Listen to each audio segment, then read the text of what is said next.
Hi friends, welcome to my KS5 informative channel. ಯಾರಾದರೂ ನನ್ನ ಚಾನಲ್ನ ಸಬ್ಸ್ಕ್ರೈಬ್ ಮಾಡ್ದಲ್ಲಿ ನೋಡ್ತಾ ಇದ್ದರೆ ಪ್ಲೀಸ್ ಒಂದು ಸಬ್ಸ್ಕ್ರೈಬ್ ಮಾಡ್ಕೊಳ್ಳಿ. ಈ ಥರ ಚಿಕನ್ನ ನೀವು ಯಾವತ್ತೂ ಟ್ರೈ ಮಾಡಿರಲ್ಲ.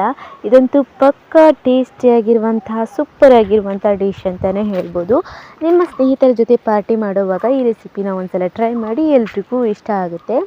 ಇದನ್ನು ಮಾಡೋದಕ್ಕೆ ಒಂದು ಬಾಣಲೆಯಲ್ಲಿ ಸ್ವಲ್ಪ ಎಣ್ಣೆ ಹಾಕ್ಬಿಟ್ಟು ಸೋಂಪು ಹಾಗೆ ಒಂದೆರಡು ಗಡ್ಡೆ ಈರುಳ್ಳಿನ ಹಾಕ್ಬಿಟ್ಟು ಚೆನ್ನಾಗಿ ಫ್ರೈ ಮಾಡಿಬಿಟ್ಟು ಇದಕ್ಕೆ ಚಿಕನ್ನ ಸೇರಿಸ್ಕೊಳ್ಳಿ.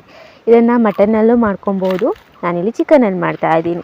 ಅದಾದಮೇಲೆ ಇದನ್ನು ರುಚಿಗೆ ಬೇಕಾದಷ್ಟು ಉಪ್ಪು ಅರಿಶಿನ ಹಾಕ್ಬಿಟ್ಟು ಒಂದು 10 ನಿಮಿಷ ಮುಚ್ಚಿಬಿಟ್ಟು ಬೇಯಿಸ್ಕೊಳ್ಳಿ. ಅಷ್ಟರಲ್ಲಿ ಮಸಾಲೆಗೆ ಒಂದು ಮಿಕ್ಸಿ ಜಾರಿಗೆ ಒಂದು 4-5 ಕಾಯಿಮೆಣಸು, ಅದಾದಮೇಲೆ 1 ಟೀ ಸ್ಪೂನ್ ಆಗುವಷ್ಟು ಶುಂಠಿ ಬೆಳ್ಳುಳ್ಳಿ ಪೇಸ್ಟು, ಹಾಗೆ ಒಂದು 10 ಗೋಡಂಬಿ, ಸ್ವಲ್ಪ ಒಂದು ಅರ್ಧ ಕಟ್ಟಾಗುವಷ್ಟು ಕೊತ್ತಂಬರಿ ಸೊಪ್ಪು ಹಾಕ್ಬಿಟ್ಟು ನೀರು ಹಾಕಿ ಗ್ರೈಂಡ್ ಮಾಡ್ಕೊಳ್ಳಿ.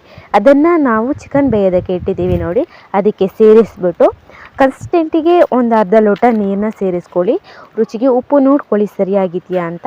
ಅದಾದಮೇಲೆ ಮಿಕ್ಸ್ ಮಾಡಿಬಿಟ್ಟು ಮುಚ್ಚಿಬಿಟ್ಟು ಮತ್ತೆ ಒಂದು 10-15 ನಿಮಿಷ ಬೇಯಿಸ್ಕೊಳ್ಳಿ. ಅಷ್ಟರಲ್ಲಿ ಮತ್ತೊಂದು ಬಾಣಲೆಯಲ್ಲಿ ಒಂದು ಸ್ವಲ್ಪ ಎಣ್ಣೆ ಹಾಕಿಬಿಟ್ಟು ಒಂದು ಕ್ಯಾಪ್ಸಿಕಮ್ ಹಾಗೆ ಒಂದು ಈರುಳ್ಳಿನ ಫ್ರೈ ಮಾಡ್ಕೊಳ್ಳಿ. ಸ್ವಲ್ಪ ಕರಿಬೇವು ಸೊಪ್ಪು ಹಾಗೆ ಸ್ವಲ್ಪ ಪುದೀನ ಹಾಕ್ಬಿಟ್ಟು ಫ್ರೈ ಮಾಡಿಬಿಟ್ಟು ಇದನ್ನು ನಾವು ಚಿಕನ್ ಇವಾಗ ಏನು 10-15 ನಿಮಿಷ ಬೇಯಿಸ್ಕೊಂಡಿದ್ದೀವಿ ನೋಡಿ, ಅದಕ್ಕೇನೆ ಸೇರಿಸ್ಕೊಬೇಕು. ನೀಟಾಗಿ ಮಿಕ್ಸ್ ಮಾಡಿದರೆ ರೆಡಿ ಆಗುತ್ತೆ ಈ ಚಿಕನ್ ರೆಸಿಪಿ.